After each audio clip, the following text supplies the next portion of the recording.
عندي بنات يخرجن شعورهن أو قليل من الشعر بحجة أن الله جميل يحب الجمال. الله. ما هي نصيحتكم في ذلك؟ هذا دليل الآن عقلي وفلسفي هذا يعني. هو أنا عندي جواب آخر بس ما ينقال هنا مشكلة. شنو الله جميل؟ لا شوف، هو بنرجع للقضية الأساسية، فلسفة الحجاب. ما هي فلسفة الحجاب؟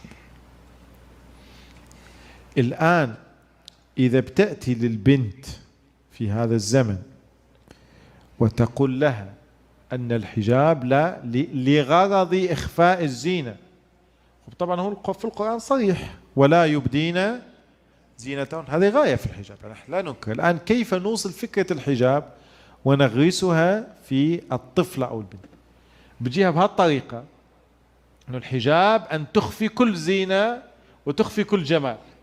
زين، ويجي واحد آخر شاب جميل ويلعب في عقلها، الله ما خلق هذا الجمال. طب نقصد البنت، وانت بعد جميل بعد انت.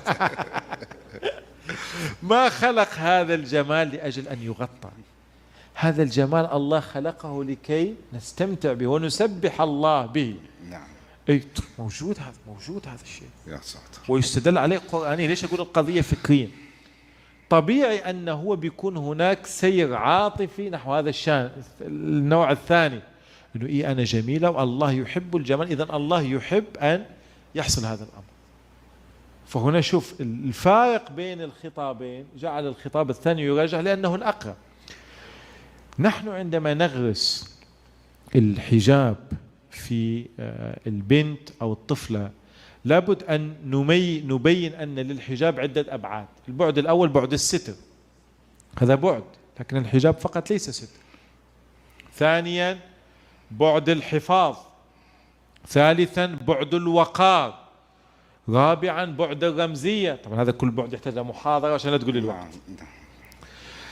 أرجع إلى القضية الأولى، مهم جدا عندما نغرس الحجاب في البنت أن نعرف كيف نقنعها بالحجاب وكيف نغرس فيها قضية الحجاب.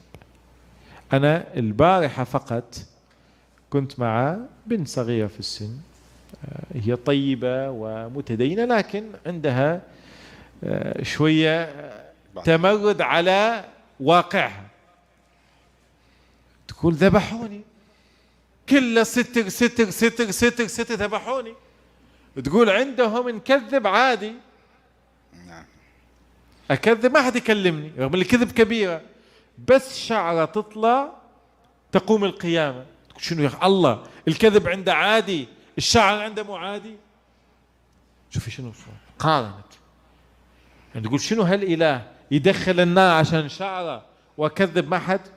هي طابقت صورة واقعها الاجتماعي على في ازدواجية يعني. هي انطلقت في تقييم الحجاب من ازدواجية موجودة في المجتمع. هذه المشكلة.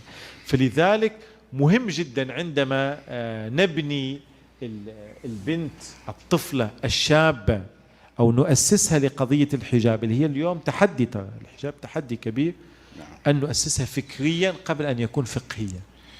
فكري